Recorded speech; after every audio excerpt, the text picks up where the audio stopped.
que eu vejo nesse mapa? Qual é a diferença de astrologia kármica para outra astrologia?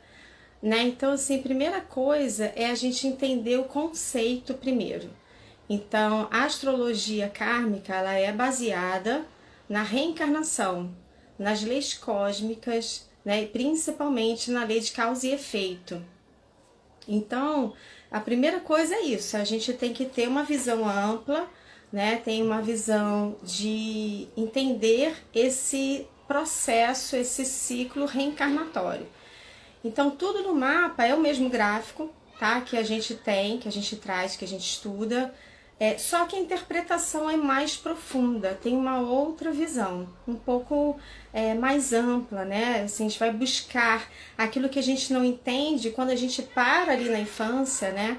Que a gente vai puxar o lado mais comportamental, psicológico, né? Que tá mais focada para a astrologia tradicional. A astrologia kármica, ela vai entender todo esse comportamento daquilo que a gente traz da bagagem de outras vidas, né? Então, o que acontece? Antes da gente nascer, a gente faz um contrato. Eu vou falar também para vocês, acho que a semana que vem, se eu não me engano, que eu programei, vamos falar de contrato de alma. Então, o nosso mapa é um contrato de alma, né? A gente escolheu algumas lições para viver, para experienciar e viver nessa vida.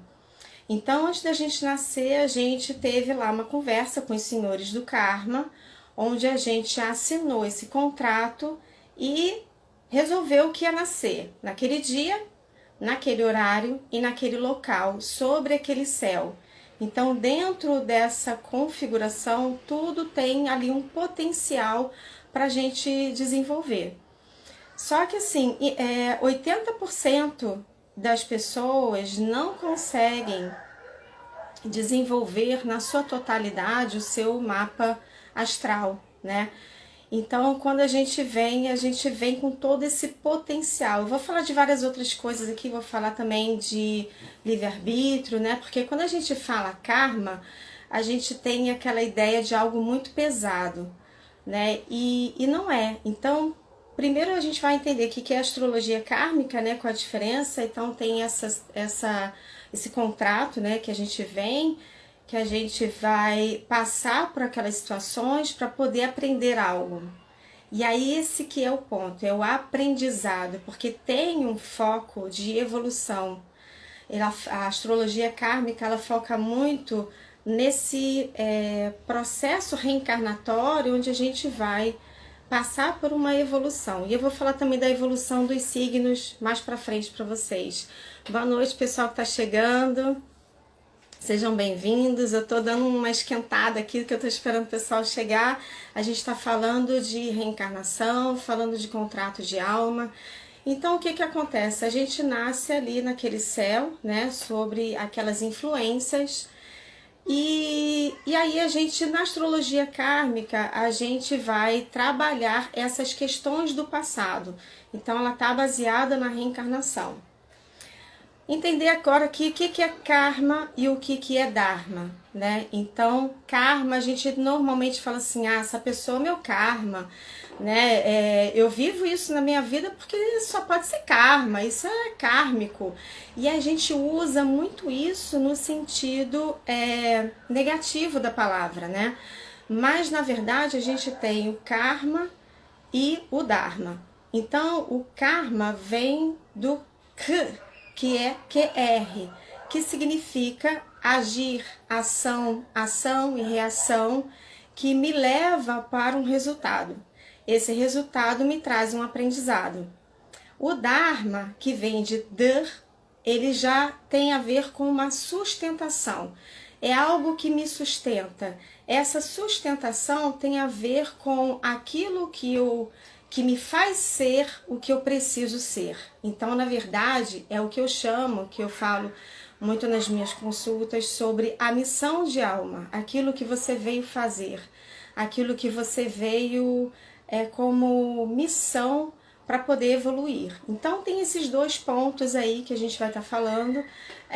O karma pode ser tanto positivo quanto negativo, mas geralmente a gente traz a leitura do que é negativo, do que a gente não fez bem, justamente para ressignificar. E tem vários outros pontos no mapa que a gente também vai estar falando dessa ressignificação, que são itens que eu considero importantes na leitura do mapa kármico. Então, assim, esse ação e reação tem muito a ver com a lei de causa e efeito. Então, a gente tem aí essa regência dessa lei cósmica, né, que a maioria, se não todas as pessoas conhecem, né, essa lei, que é aquilo que eu gerei numa vida pela minha ação, pela minha boa ação ou pela minha má ação, eu vou ter um resultado onde eu vou ter um aprendizado. Então, daquilo que eu agi de forma inadequada, incorreta, ou que eu me neguei a fazer, a realizar, a agir, eu gero uma dívida kármica, né? Eu gero algo que eu preciso agora nessa vida, que a minha alma escolheu, que eu resolvi que eu vou ressignificar aquilo, que eu vou transmutar para a minha evolução. Então, a gente não pode reclamar do nosso karma, né? Foi algo que a gente escolheu. Só que a gente vem para cá e esquece, né? Então, aquilo que a gente traz dessas bagagens, a gente traz o potencial positivo, que é exatamente essas qualidades, e a gente vai estar falando de signo, porque todo o mapa, né, a gente fala assim, eu sou Sagitário, né, mas na verdade a gente tem os 12 signos, né, no nosso mapa, cada um vai expressar de uma forma diferente. E então, quando a gente tem ali um signo que traz, né, desse passado, de várias formas de leitura que eu vou estar exemplificando aqui para vocês, ele vai trazer aquele comportamento que não foi adequado. E aí, então, a gente precisa compreender esse comportamento, vai olhar também o positivo, que é exatamente aquilo que vai me dar apoio, que vai me dar base, para poder me direcionar e impulsionar para onde eu devo ir, que é o meu Dharma. Né? Então, o pulo do gato, né, que eu falo com as pessoas, é exatamente isso, é pegar aquilo que eu tenho de positivo, naquela energia daquele signo, para me ajudar como se fosse um trampolim para o outro lado. E as questões, né, que tem a ver com o lado sombra daquele signo, que tem a ver com o meu passado, eu preciso primeiro compreender, né? Então, o papel do mapa, né, do astrólogo, é trazer do nível inconsciente, porque a gente não tem consciência dessas vidas, dessas experiências, a gente pode ter uma sensação, mas a gente não tem consciência. Então, tá lá arquivado, né, no nosso subconsciente, nas nossas memórias de outras vidas, e a gente hoje em dia tem várias outras ferramentas também que pode estar trabalhando aí para a liberação disso tudo. E a gente então ressignifica isso através da conscientização desses padrões, que são repetitivos, né? Então a gente traz, fica ali marcado, descrito no nosso mapa, vidas e vidas que a gente fica ali, tipo disco arranhado, sabe? Então a gente fica repetindo aqueles padrões até a gente aprender.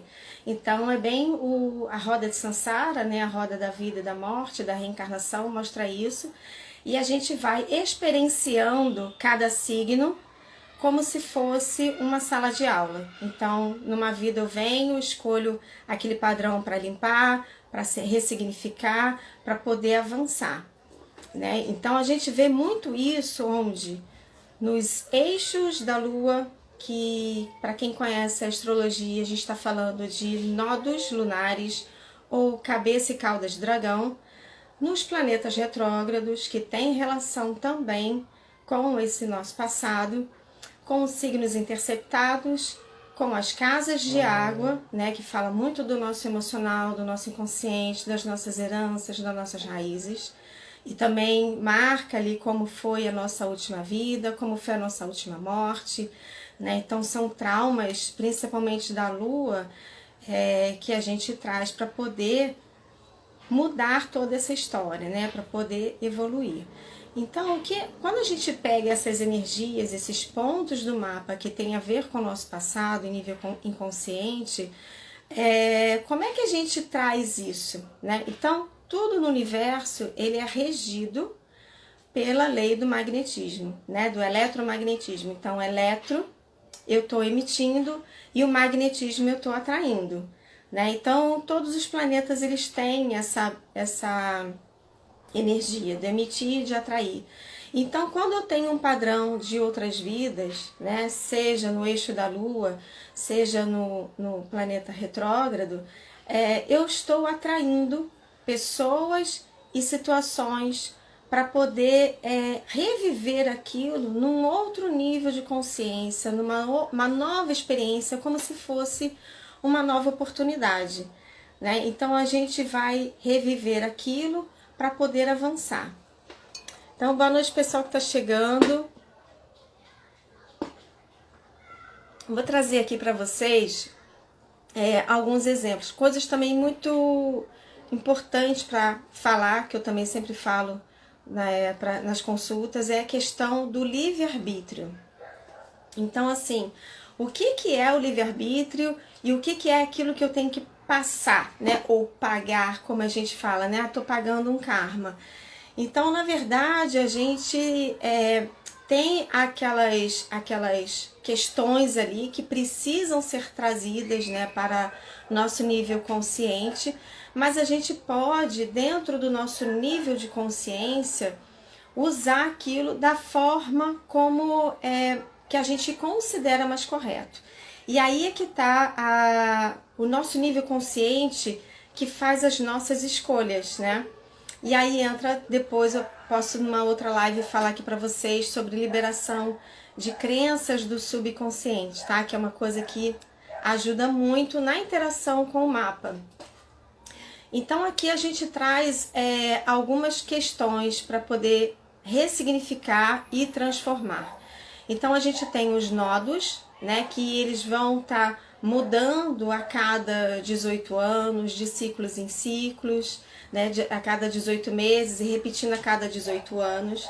Então a gente passa por esses grupos, né? Quando a gente traz na reencarnação, a gente decide vir e aí vem aquele grupo, que são as almas afins, né? As pessoas que vão vir junto com a gente passar pelas mesmas questões. Só que como o mapa ele tem combinações variadas, diferentes, cada um vai viver aquilo sobre uma forma. Então, vamos dizer, uma pessoa que tem um Mercúrio retrógrado, né, no mapa dela de nascimento, vai mostrar que algo que ela não fez corretamente na comunicação dela, né, nessa interação com os irmãos, com pessoas próximas.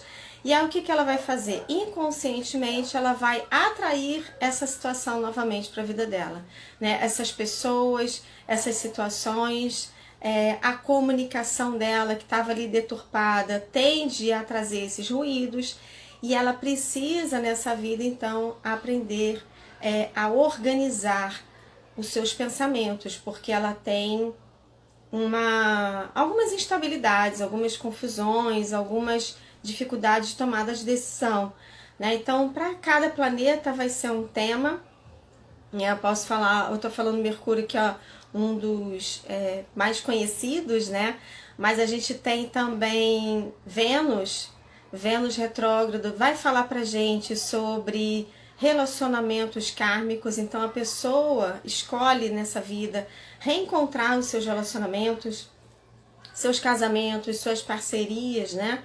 Ela reencontra as mesmas pessoas e ela assumiu, antes de encarnar, um karma de relacionamento, um karma que ela vai ter que alinhar isso, principalmente na questão do amor próprio, né? Porque quando a gente traz essa dívida no relacionamento, é porque a gente assim, gerou essa dívida, né? Agiu mal nos relacionamentos e agora precisa ressignificar.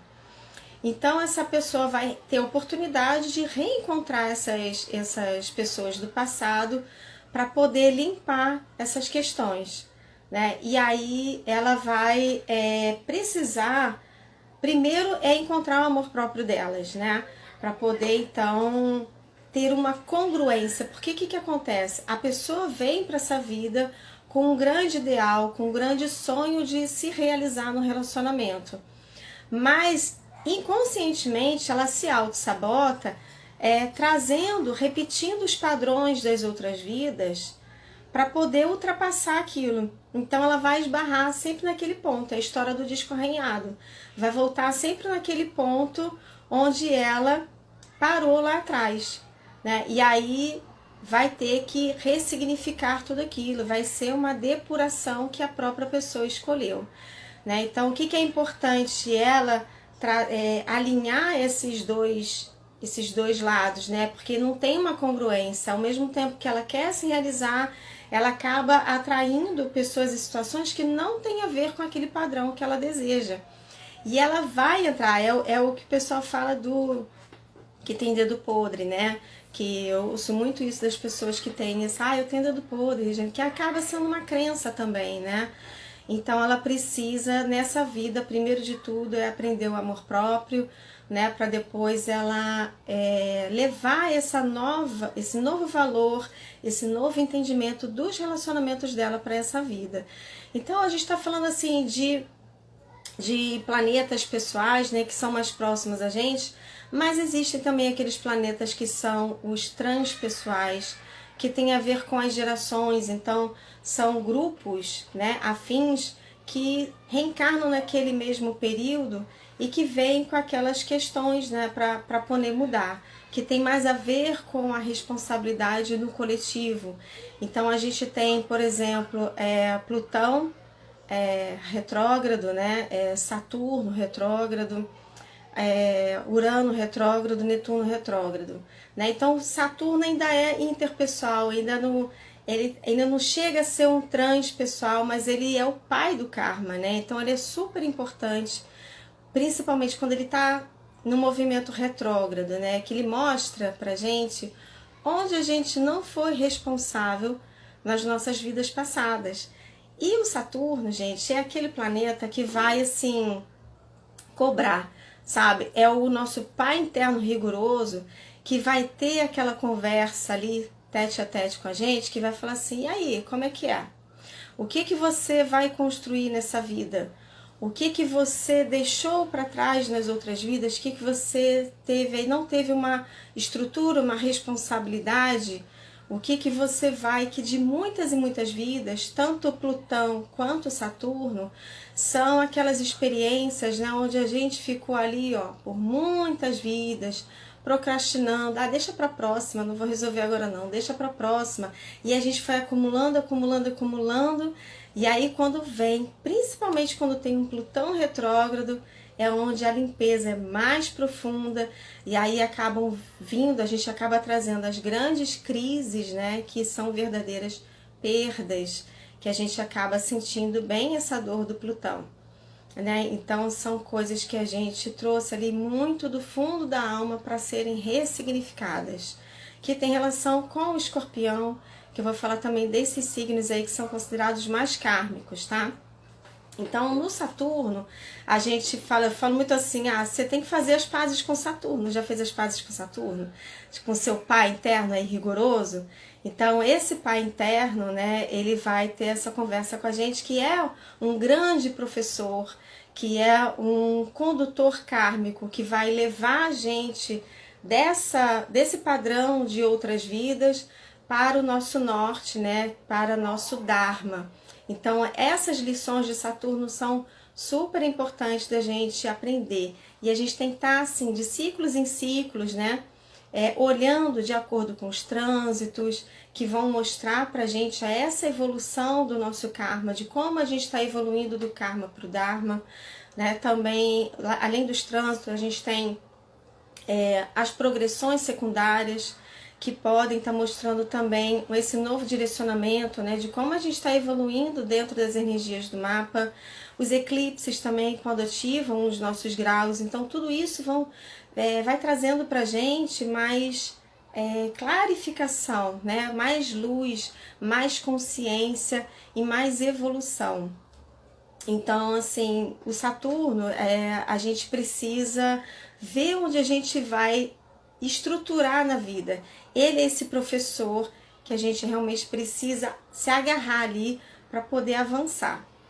Bom, com relação aos signos, na leitura do mapa, gente, é assim, tudo a gente olha como karma, tá? Tudo tem uma visão kármica, embora seja o mesmo mapa, em termos de gráfico, né, do mapa natal, a leitura tem sempre uma visão kármica. Então, alguns signos, todos os signos são kármicos, né, os planetas, tudo isso, as casas, mas alguns signos eles são mais profundos, eles têm um karma mais pesado, vamos dizer assim. Então, os signos que a gente tem aí, que assumem, né, isso pode ser tanto do nosso Sol, quanto da nossa Lua, do ascendente, onde ele estiver, tá? É onde a gente vai sentir mais peso desse karma. Então, são os signos de água, que são Câncer, Escorpião e Peixes, e o signo de Virgem. Então, esses 4 signos são os signos mais que tem karma assim mais pesado. Por quê? Porque os signos de água vai falar do nosso emocional mais profundo, do nosso inconsciente, né? Então, o signo de Câncer, por exemplo, ele fala muito do nosso passado, das nossas memórias. Eu vou estar falando da Lua depois de uma live aqui também para vocês, sobre a Lua e as nossas memórias, né, de outras vidas. Mas aqui a gente tem o signo de Câncer, ele está muito conectado com o passado, com as raízes, com os antepassados, né? Com a sua origem.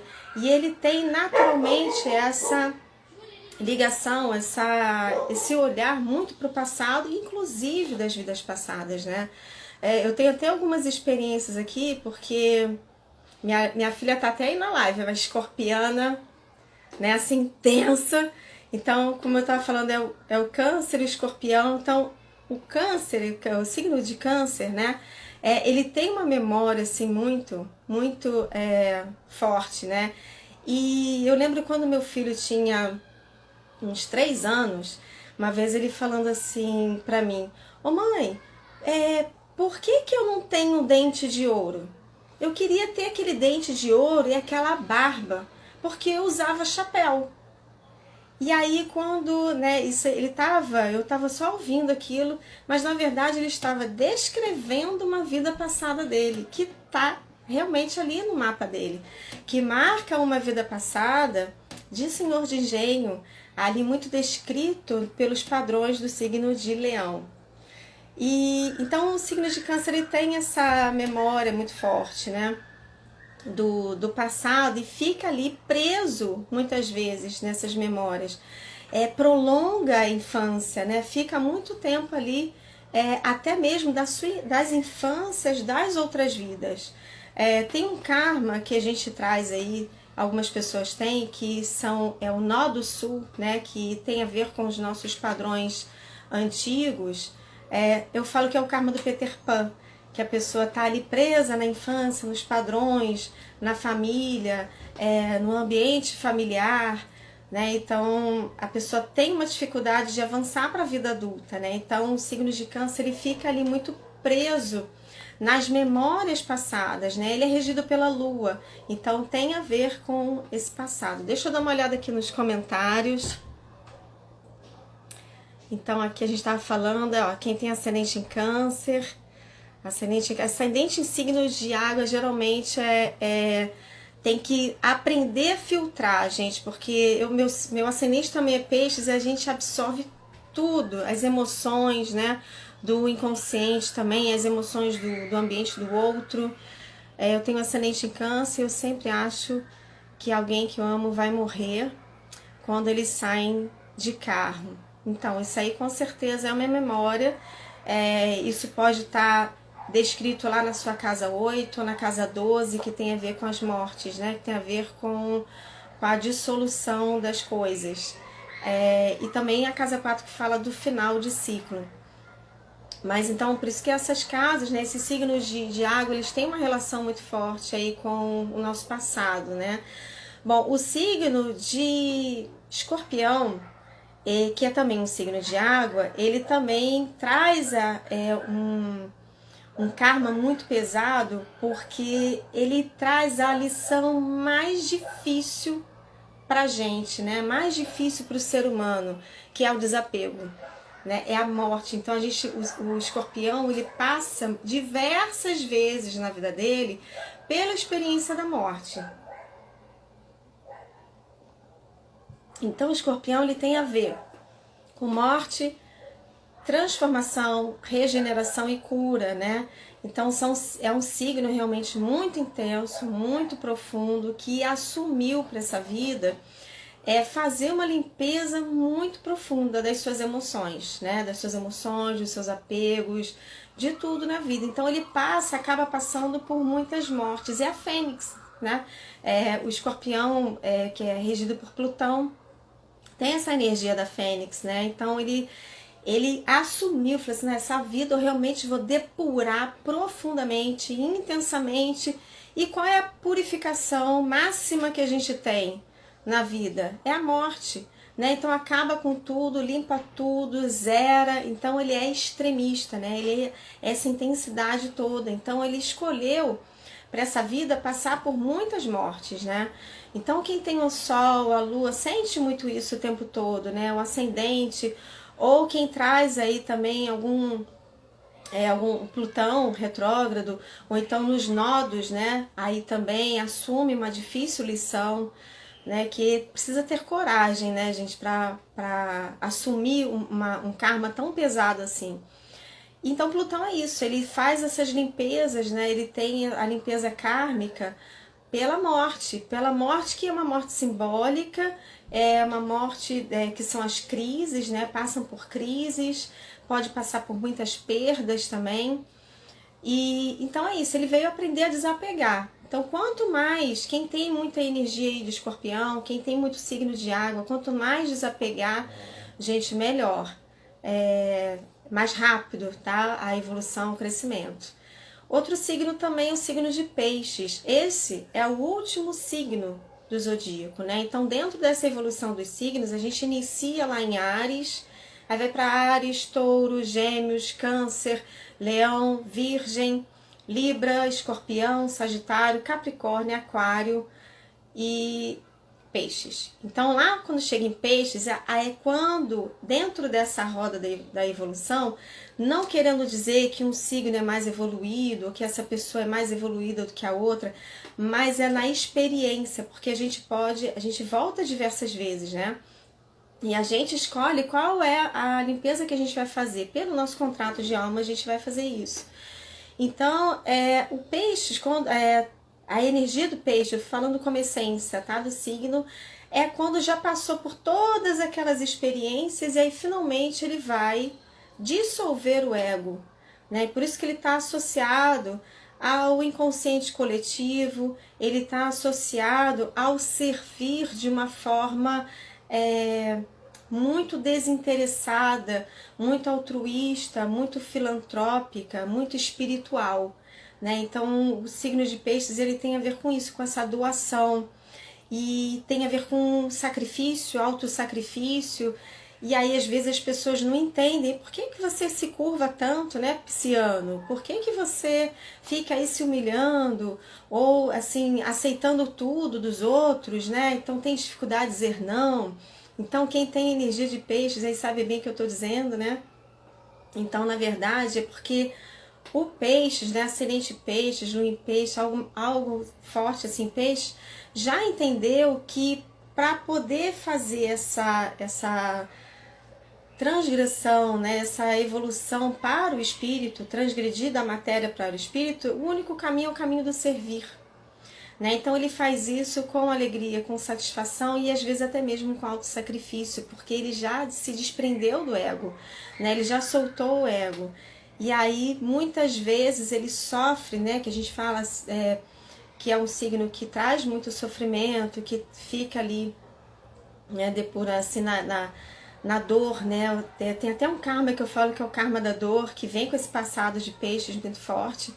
Então tem aquele sentido da dor, mas a dor maior do peixe é quando ele não é compreendido pelo servir dele, pela doação dele, né? Então acaba sendo difícil, né?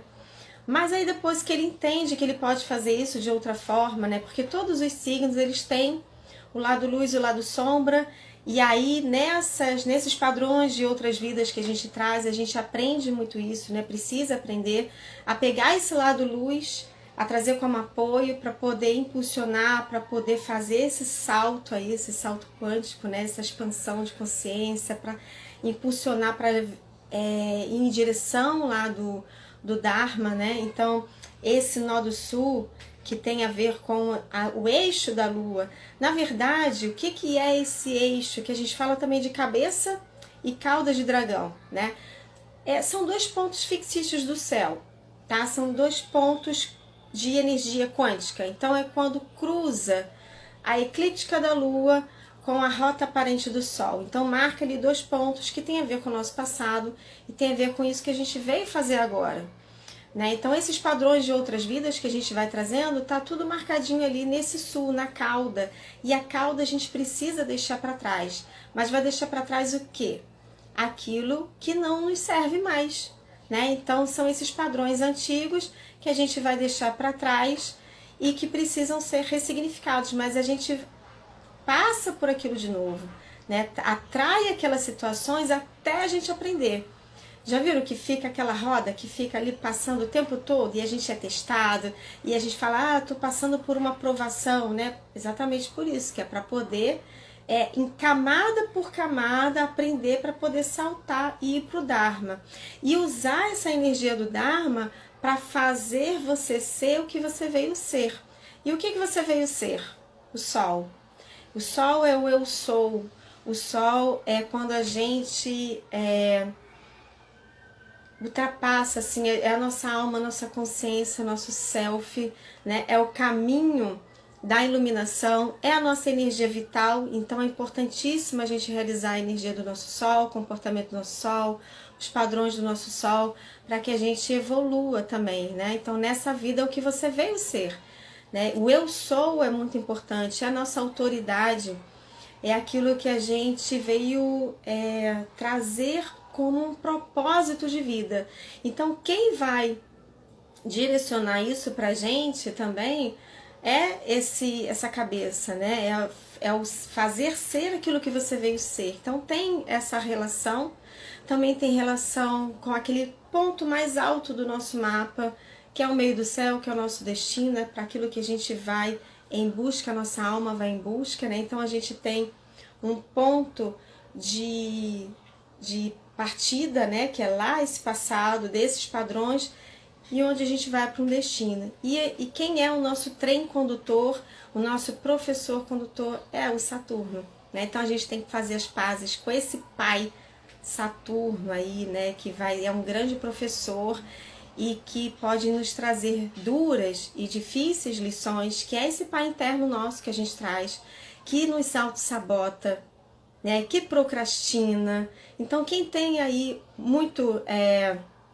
traz aí um Saturno, né, bem expressivo no mapa, ou então que tem muito signo de Capricórnio, vai ter esse rigor, né, do pai.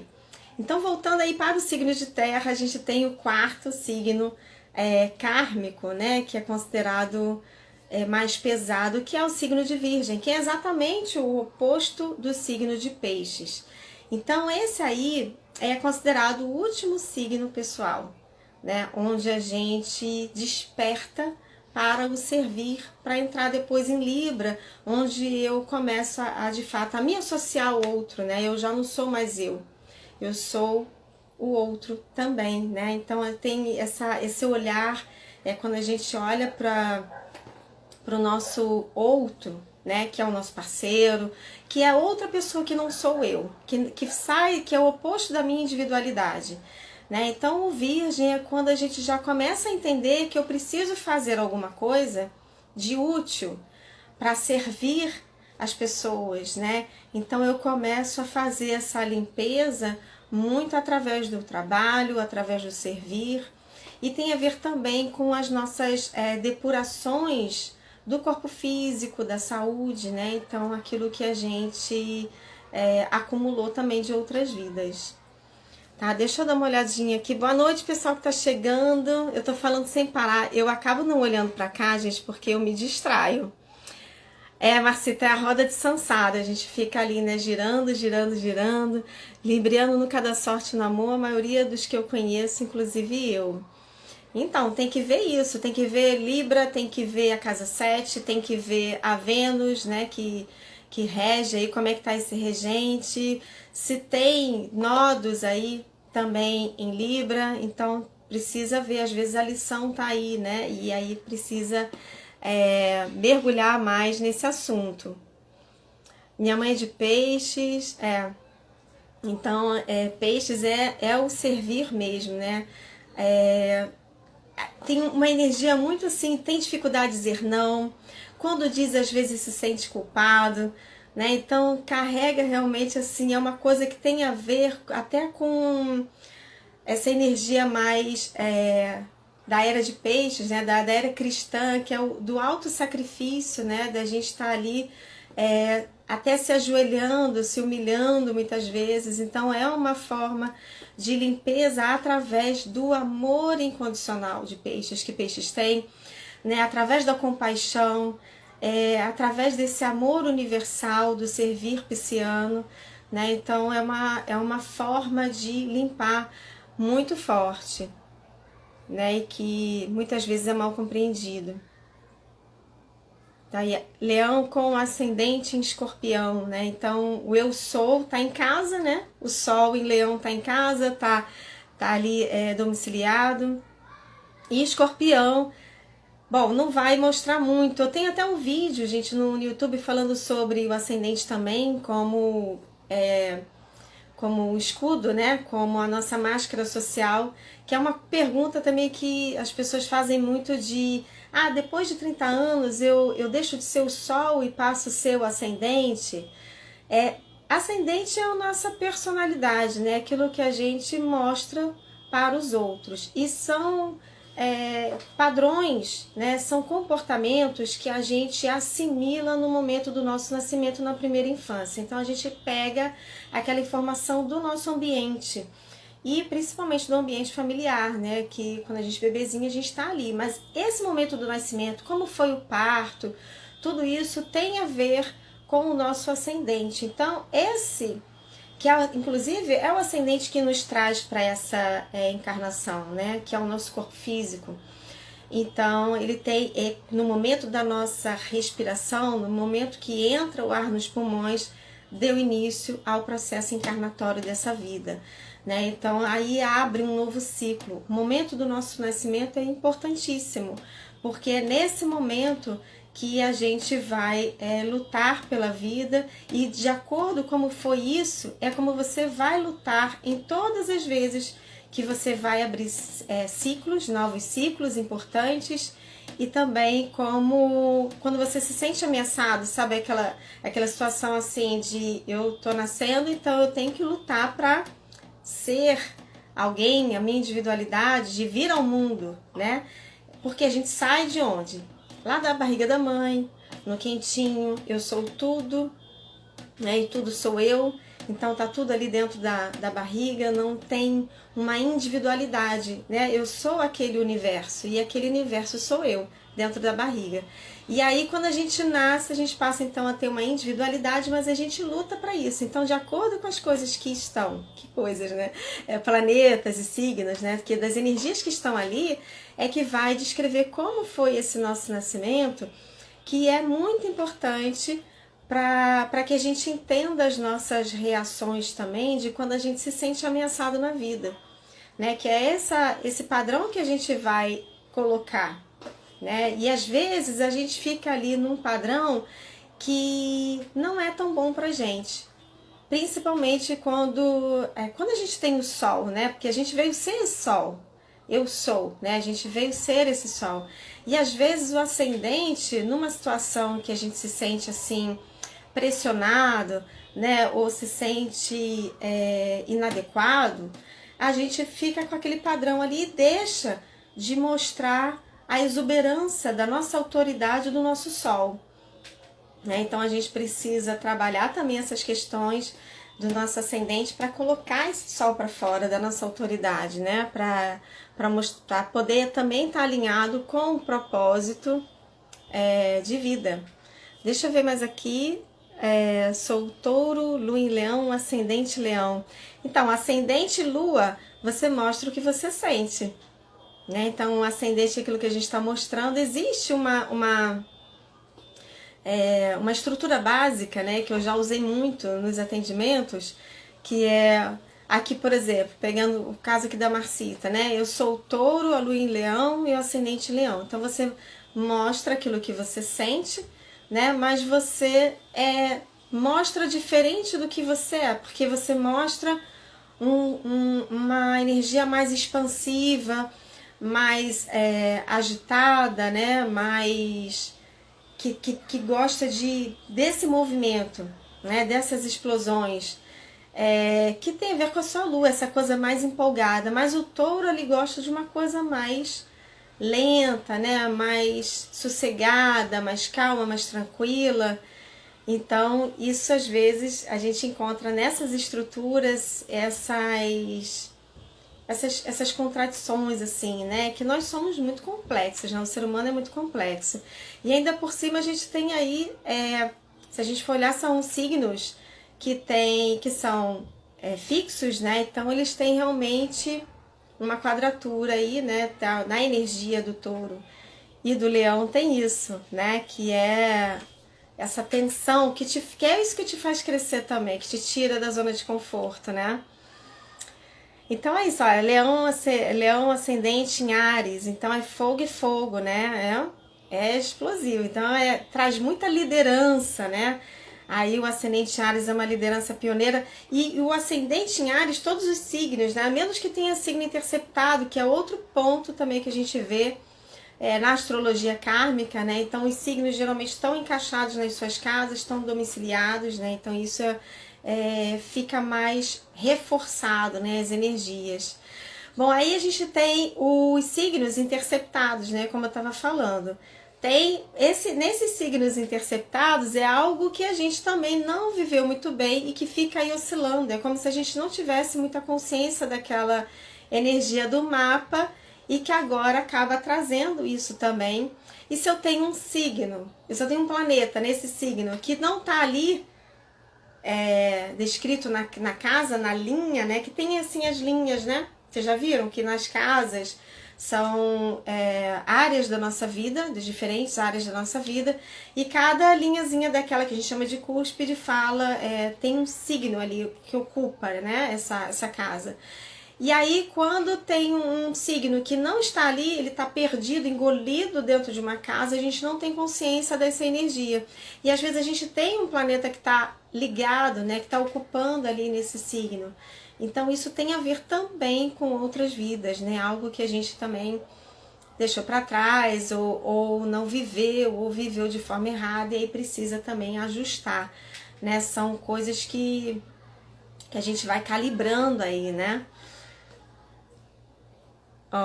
Sou de Câncer, ascendente em Áries, então é bem diferente, né? O Câncer é bem mais sensível e você mostra uma fortaleza, né? O Áries é um guerreiro, então tem a ver com os impulsos da vida, mas o Câncer já fica mais reservado, é mais sensível, então você não mostra essa sensibilidade. Quem olha para você vê uma guerreira, né? Não acha que você é uma pessoa tão acolhedora, assim, né?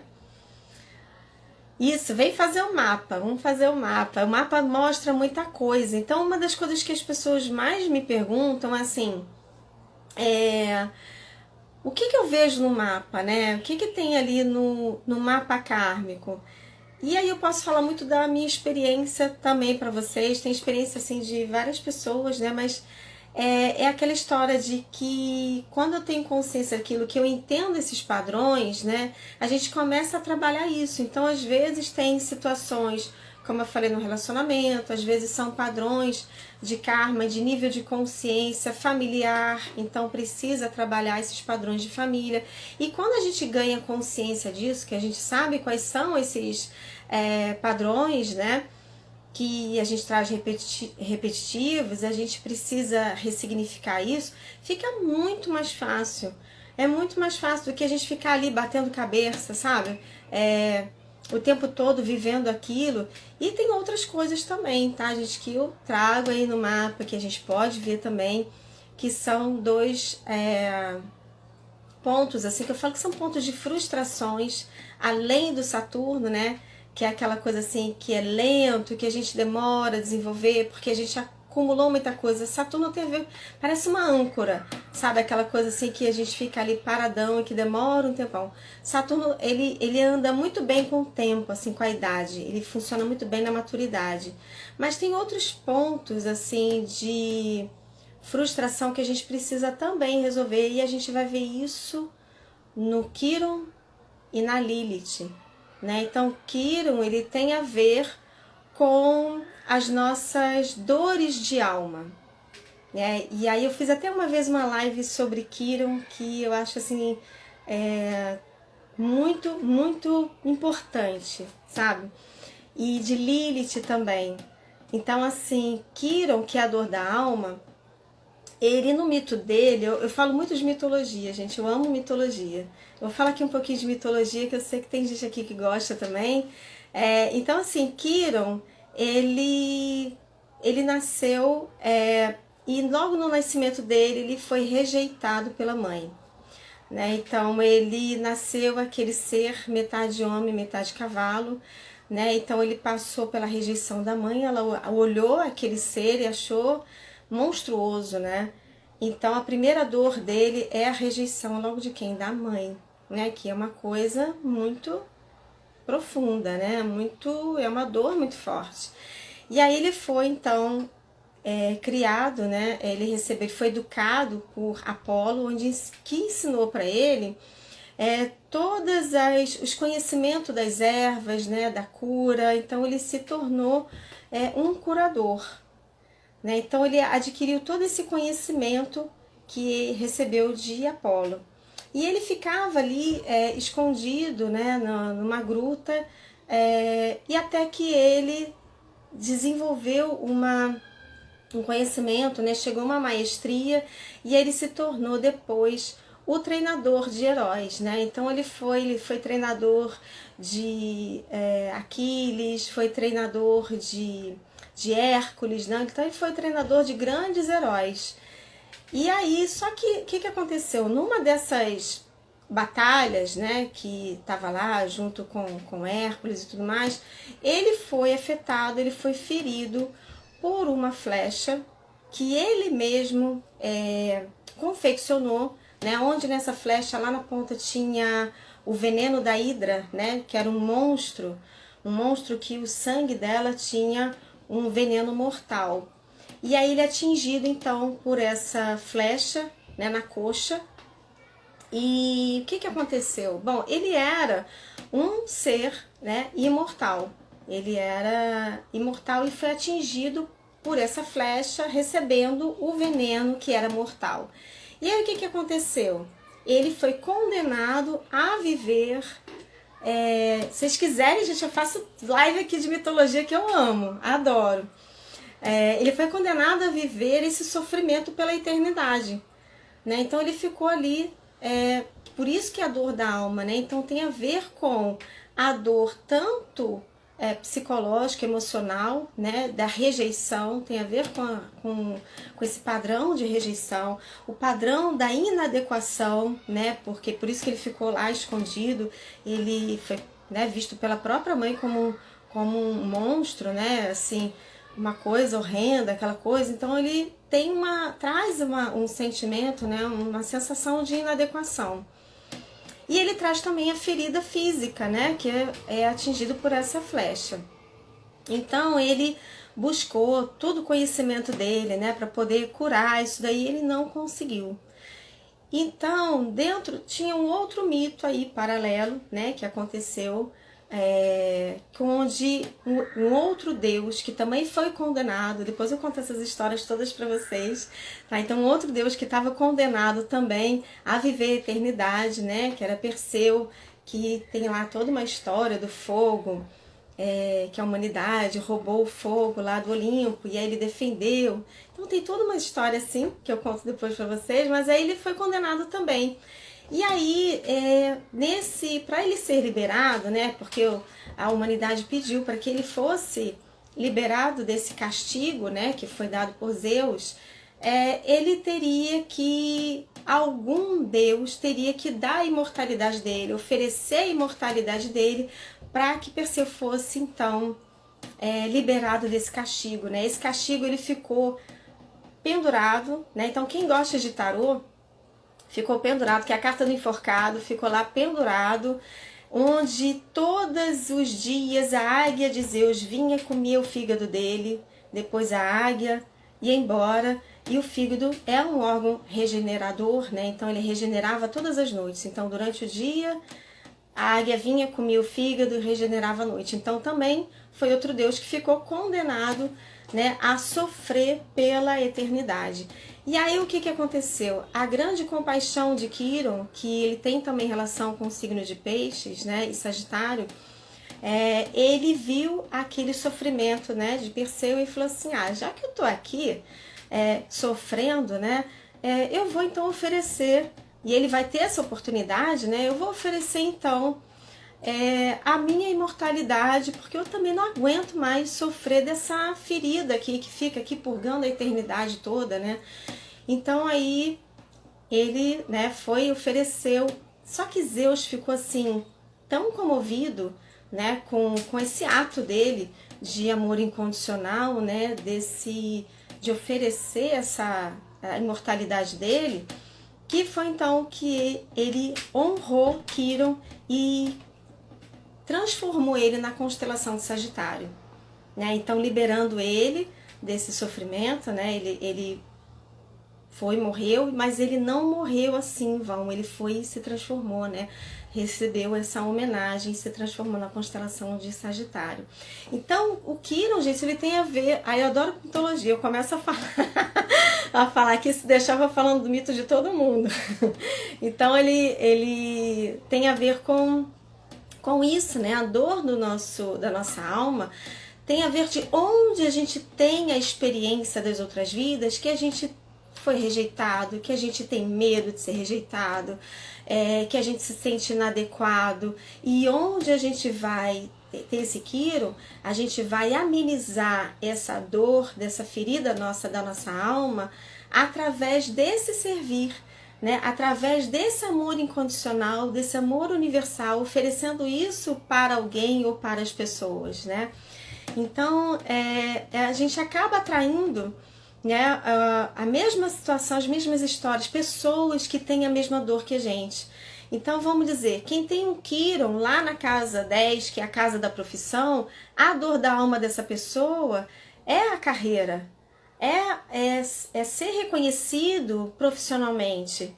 E aí o que essa pessoa vai fazer? Eu falo que o Quiron, e como ele foi um treinador de heróis, ele tem a ver com ensinar, né, com educar, com orientar, além de ter esse lado também da cura, né, que ele era um curador, tinha muito conhecimento com as ervas medicinais, mas eu falo que o Quiron, ele é o coaching do Olimpo, né? Então ele foi esse treinador. Então a pessoa que tem um Quiron lá no alto do mapa, né, na casa 10, pode trabalhar com cura, pode ser um professor, pode ser um treinador, pode ser um coach, é uma pessoa que vai atrair pessoas, pode ser um mentor, né? Então vai atrair pessoas que têm essa mesma ferida, né, que a pessoa que tem ali esse Quiron, e vai ter oportunidade de um aconselhamento, se não for, né, assim, não tem nada a ver com a profissão, mas pode ser como um conselheiro, né, acaba sendo essa pessoa que vai aconselhar, que vai orientar também aos amigos, aos colegas de trabalho, as pessoas que vão procurar, né. Às vezes a pessoa tem um Quiron na família, né, na casa 4, que já é o outro lado, então a dor da pessoa, né, a dor de alma da pessoa é o relacionamento familiar, é a casa, né, então cada setor vai ter aí uma expressão, né, uma experiência, né, então Quirón é muito importante, eu falo muito isso também no mapa kármico, né, que fala dessas nossas feridas, né, que a gente precisa ressignificar profundamente, e a gente não está condenado, gente, ao sofrimento eterno, né? Por isso que é importante a gente trazer, e através do nosso servir, desse amor incondicional aí, né, dentro daquela área, é onde a gente vai ter a oportunidade de sair da posição de ferido para o verdadeiro curador, que tem esse amor imenso, né, pelas pessoas. Então, outro ponto também de frustração que eu falo bastante é sobre Lilith, que também eu vou estar falando aqui da mitologia. Vocês querem que eu fale de mitologia? Então, na Lilith, ela dentro da mitologia, né, hebraica, ela foi a primeira esposa de Adão, né? Então, antes de Eva, teve Lilith. E Lilith, então, ela foi criada, né, dentro desse mito, ela foi criada da mesma origem de Adão, né? Porque assim, voltando lá, Deus criou a terra, né? Criou o paraíso, o jardim do Éden, e olhou para esse paraíso e falou assim: eu preciso trazer alguém, eu preciso colocar um ser aqui para habitar esse lugar maravilhoso, esse paraíso, né? E aí foi quando Deus criou Adão. Então foi lá, pegou o barro, os gravetos, né? Foi e criou Adão para habitar aquele mundo maravilhoso. Mas aí Deus olhou e falou assim: bom, Adão tá tão sozinho, né? Eu acho que eu vou dar uma companhia para ele, ele merece, vou oferecer uma esposa, então, e criou Lilith, né? O lado feminino, né? Então vem e cria da mesma origem. E aí ofereceu para matrimônio a Adão. E aí no ato, né? No ato sexual, no ato de consumar o matrimônio, Lilith não aceita ficar por baixo. Então ela tem a ver muito também com as nossas questões de empoderamento, de poder do feminismo. Então isso tem umas outras questões assim, mas dentro da visão kármica, ela tem uma situação de que quando ela viu isso, né, que Adão falou assim: não, olha só, você vai ficar por baixo. Ela falou: querido, vou não. Por que eu vou ficar por baixo? Por que eu tenho que ser submissa a você se eu fui criada da mesma origem que você? E aí então, né, acontece a primeira crise do casal. E aí Lilith então abandona o jardim do Éden e Adão. E aí Adão fica lá desolado, né? Vai, ora ao Pai: Deus, Lilith me abandonou, estou sofrendo aqui nesse paraíso sozinho, como será? Né? E aí Deus vai e manda então 3 anjos, né, atrás de Lilith para resgatar. Não, traz Lilith de volta, fala com ela, traz ela aí. E aí quando os anjos chegam e vão falar com ela: olha só, Adão tá lá, dá um jeito, vamos voltar, vamos lá para o jardim do Éden. E aí ela falou: olha só, eu só vou voltar numa condição, eu só vou voltar se eu não quero ser essa mulher submissa, eu não vou ficar por baixo, eu só vou aceitar se eu ficar por cima. E aí os anjos olham para ela e falam assim: olha, nada feito. Então nesse momento ela é transformada, né, em demônio. Aí tem todo um lado da lua negra, né, da mitologia. Então tem esse lado que ela se transforma, depois ela vai ter com os demônios, aí tem vários filhos, onde ela depois entra nos sonhos, né, dos homens, e depois ela aparece também como a serpente, né, lá da tentação, que ilude Adão, ilude Eva e traz todos aqueles conflitos, né? Então tem todo esse lado, mas na interpretação kármica, né, que a gente olha aí essa Lilith, né? Aí depois, gente, só para completar a história, né? Então, o que aconteceu? Adão ficou sozinho, né? E aí Deus falou assim: não, eu vou agora trazer uma nova esposa para você, mas essa esposa vai ser diferente, porque ela vai vir da sua costela e ela vai ser submissa. Então veio Eva, a esposa submissa, né? E aí, o que acontece? Na moral do que a gente traz aí de aprendizado, né, que traz da essência desse mito, né, que a gente vai olhar no nosso mapa, tem a ver com o mito. Então, onde a gente tem essa Lilith, né, vai mostrar pra gente onde a gente abandonou, onde a gente abortou, que a gente desistiu, né, de algum assunto aí que a gente deixou para trás, ou por livre, espontânea vontade, ou porque aquilo foi imposto de alguma forma, né? Nos foi cortado. Então a Lilith, ela traz aí essa energia de corte, né? Que é altamente frustrante, porque ela fala também, gente, de um inconsciente acástico, aí muito, muito, muito profundo, muito mais profundo do que a lua, muito mais profundo que tudo. Então ela traz aí realmente coisas que a gente não faz nem ideia. Tá? Que são coisas assim muito fortes, que realmente abalam o nosso emocional, abalam nossas estruturas. E aí a gente vai identificar nessa Lilith onde que a gente passou pelo abandono, né? Onde que a gente abandonou, aquilo que a gente desistiu. Só que, tanto Quiron quanto Lilith mostra que Quiron, que é que fala da dor da alma, a gente não pode viver nesse sofrimento. Então você tem um caminho, né, de você sair dessa frustração ou dessa dor para ressignificar isso e entrar na posição do curador de fato, né? A pessoa que vai através desse amor, do cervículo, tudo que eu estava falando.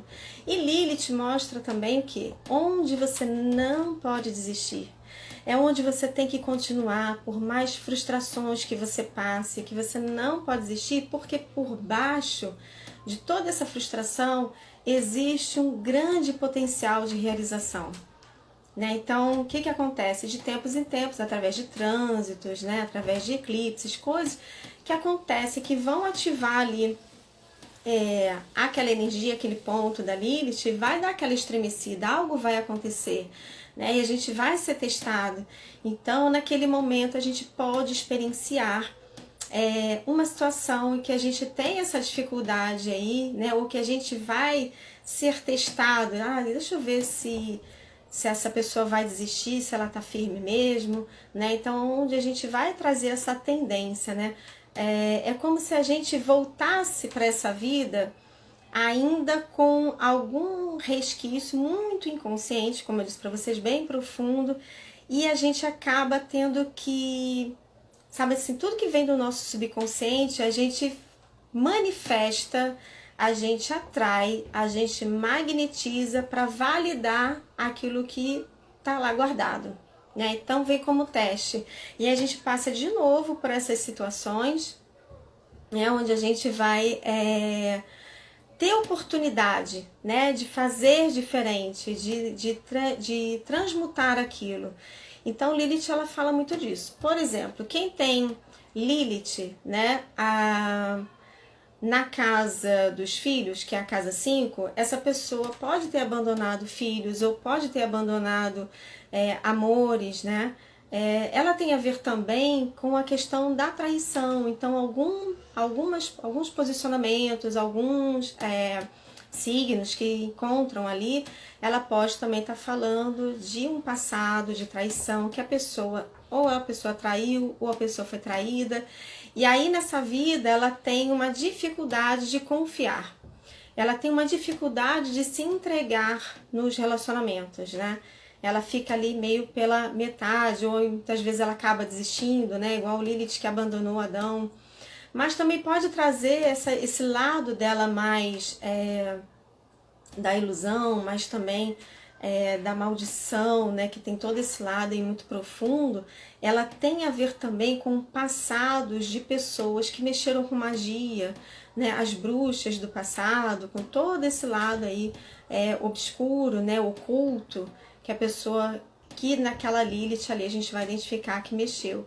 Então são esses pontos assim de frustrações. Às vezes a gente passa pela dor, pela experiência daquilo, mas é para castigar? Não, karma não é castigo, gente. Karma é uma ação e reação baseada na lei de causa e efeito, das leis cósmicas, né, que rege todo o universo, que nós mesmos escolhemos, mas que não está na nossa consciência, está lá guardado no inconsciente, no nosso subconsciente, e que agora a gente precisa passar por aquilo de novo para poder agora fazer diferente e evoluir, né? Então, o trabalho do mapa kármico, ele tem muito a ver com isso, porque só o fato de você entender isso já é meio caminho andado, então já te ajuda, né? Então, assim, eu trabalho com Theta Healing, tem umas colegas aqui, né, que eu encontrei aqui na live, né, meninas, então obrigada pela presença também. Pessoal que trabalha aí com Theta Healing, né, faz a liberação desses padrões também do Theta Healing. Quem trabalha com mesa quântica, mesa radiônica, também faz a liberação. Pode fazer também liberação de muitos padrões através da constelação familiar. Hoje em dia, gente, a gente tem muitas opções, né, a gente tem muitas alternativas aí de fazer essas liberações, né, de quebrar esses padrões, de trazer curas profundas, né, do nosso inconsciente aí, que é um casamento perfeito, que eu digo, com relação ao mapa kármico, né. Então deixa eu dar uma olhadinha aqui nos comentários, ver se tem alguém, se tem perguntas. Deixa eu dar uma olhadinha aqui, tadinho do Adão. Então, gente, eu queria saber, vocês têm alguma pergunta? Assim, eu dei uma olhada, assim, trouxe um pouco, assim, de cada, né? Assim, a astrologia kármica é uma coisa muito profunda. Eu logo vou estar anunciando aí que eu vou estar abrindo curso, tá? De astrologia kármica para fevereiro. Então, eu vou estar fazendo lives aqui, trazendo ainda mais assuntos. A gente vai falar de mais coisas, né? Vou falar da Lua, vou falar de Plutão, né? Plutão tem a ver com perdão e culpa, né? Da gente estar aí transgredindo isso. Plutão, a gente acumulou muita coisa, né? Então, precisa depurar de uma forma mais intensa mesmo, mais profunda. Mas é basicamente isso, eu quis passar assim, uma linha geral, né, do que é visto nos mapas, as energias. Quem curte astrologia também, né, essa linguagem ainda da astrologia. E, gente, assim, eu adoro mito, né? Então, nos cursos também eu trago muitas informações. Uma pergunta assim que é muito recorrente também para quando eu abro esses cursos é se a pessoa precisa ter algum conhecimento prévio de astrologia. Não precisa, porque eu vou estar falando de signos, vou estar falando de planetas e vou estar falando de casas. Então esses pontos, né, assim, básicos, a gente vai o tempo todo passando, sabe, assim, vai o tempo todo falando disso. Então não precisa ter, pode entrar direto na astrologia kármica, que foi inclusive essa forma como eu entrei, né? Que quando eu comecei eu entrei assim, estudei direto na kármica, isso foi em 98, né? Então eu fui convidada por uma amiga a fazer o curso e aí entrei, eram 2 anos o curso e foi direto assim, e eu me apaixonei imediatamente, eu falei assim, é isso que eu quero pra mim, né? É isso que eu quero aprofundar cada vez mais, eu quero mostrar isso para as pessoas, porque isso é maravilhoso, isso realmente foi muito importante para mim, no meu padrão do meu karma, eu consegui curar muitas coisas. E o que acontece? São camadas, né? A gente vai curando, então a gente vai aprofundando cada vez mais esse nível de consciência, porque vão ter aí, né, eventos celestes que vão estar ali batendo naquele ponto para testar a gente, né? Então, assim, esses padrões do passado, eu falo muito isso também do Nó do Sul, que são as experiências que a gente acumulou muito, que a gente viveu muito e por isso que nos é tão familiar, é a nossa zona de conforto, né? Então, às vezes a gente fica preso lá.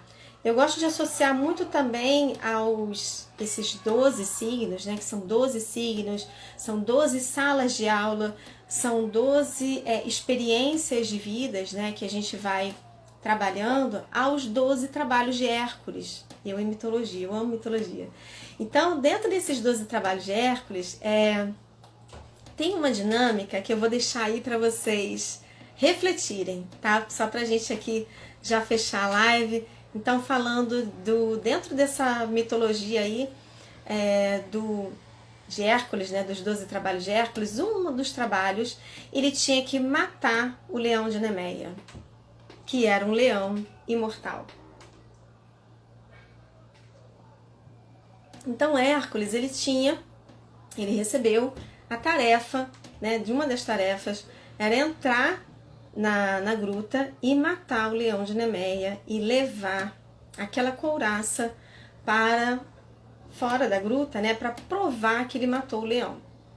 Só que era um leão imortal e a pele dele, né, aquela couraça dele era impenetrável, ninguém conseguia matar esse leão. E ele era imenso, sabe, aquele leão assim gigantesco, ele era muito forte, muito grande. Então Hércules foi, né, não teve jeito, estava lá, ele teve que fazer isso. Então ele entrou e no meio da luta ele não conseguia, lança não penetrava na pele, até que no meio daquela luta, daquela confusão, daquela batalha pela vida, ele olha e vê na região aqui do peito, do peitoral do leão de Nemeia, é uma área sensível, né? Então, sabe quando a gente, o animal, né, o gato, até o cão, né, o animal felino tem essa área aqui da área do coração, a pele é mais fina, né? E ele repara que ali era o ponto fraco do leão de Nemeia. Então o que ele fez? Pegou a lança dele, cravou no coração do leão e matou o leão de Nemeia. E aí Hércules pega o leão e sai da caverna. E agora eu quero perguntar para vocês uma coisa. Se vocês fossem Hércules, imagina vocês, Hércules, matando esse leão lá na gruta, levando esse leão lá para a multidão que estava aquele alvoroço esperando, né? Se Hércules ia sair dessa, se não ia, se ele ia conseguir, se ele ia levar o leão. E quando Hércules chega então e olha para aquela multidão, para aquelas pessoas, né? Como você sairia dessa caverna se fosse Hércules? Sabendo que tem uma multidão de pessoas lá fora esperando você para te aplaudir, né, para te receber. Como que você sairia dessa caverna se você fosse Hércules? Então, gente, qual é a moral da história? Por que eu gosto de trazer essa dinâmica aqui desse mito? Traduzindo, quem é o leão de Nemeia? É o nosso karma. E Hércules somos nós. Então, será que a gente realmente matou aquele leão? Que é o nosso ego, que são os nossos padrões das outras vidas, né? Aquilo que que é a nossa fera ali, nosso ego que quer fazer valer, né? Que tem esse lado da zona de conforto, aquela coisa que a gente quer muito. Então, como é que a gente sai, né? Assim, é tão interessante quando a gente ouve, porque assim, o comportamento, as reações de cada um são são diversas, né? Então eu já ouvi pessoas falando assim, eu vou sair, assim, vou sair pra galera, vou sair pros aplausos. Tem gente que fala assim, eu não confio no leão não sei se esse leão morreu, né? Eu vou andar e vou olhar pra trás, eu vou andar pra frente, mas vou olhar pra trás. Então, tem assim, né, toda essa dinâmica que tem a ver com isso, e aí eu vou deixar a reflexão para vocês. Será que a gente realmente matou esse leão? Será que realmente a gente matou esse karma, né? Passou por todas as provações, já que ele era imortal? Então, fica aí essa reflexão. Gente, eu nem sei quanto tempo mais eu tô aqui, que eu vou falando pra caramba. E para quem não pegou o comecinho, tá? Assim, eu sei que eu tô aqui já há um tempão. Eu vou deixar salvo essa live, tá bom? E aí a gente vai... Tem um monte de leão para matar. A gente mata um leão por dia, né? A gente vai matando esse leão por dia. Então, gente, eu adoro mitologia. Eu tô vendo que tem um monte de gente aqui que gosta também. Caraca, 200 anos de astrologia. Não tem tanto, mas assim, eu gosto, assim, eu já estudo bastante tempo. E, gente, astrologia. Tem gente que pergunta assim pra mim, quanto tempo é o curso de astrologia? Aí eu falo assim, e agora? O que eu vou responder, né? Gente, é pra vida toda. A astrologia a gente estuda a vida toda, a gente não para, né? Cada vez mais e mais. Então, por isso que é tão apaixonante, né? Porque Sabe, aquela coisa assim, sagitariano gosta, né? De ir além, do exagero, de vamos aprofundar, vamos saber mais, eu quero ver além do horizonte, eu quero mais. A gente quer aprofundar, a gente quer encher, né, a nossa taça aí do conhecimento. Então, gente, vou me despedir de vocês. Semana que vem eu trago outra live, né? Então a gente vai, quem quiser depois ver o mapa, me fala. Quem tiver interesse também em fazer o curso, quiser já... eu ainda não tô com todas as informações, ainda tô fechando alguma coisa, mas quem quiser já fazer uma pré-inscrição, já quiser ver aí sobre o curso, tá? É só falar comigo depois.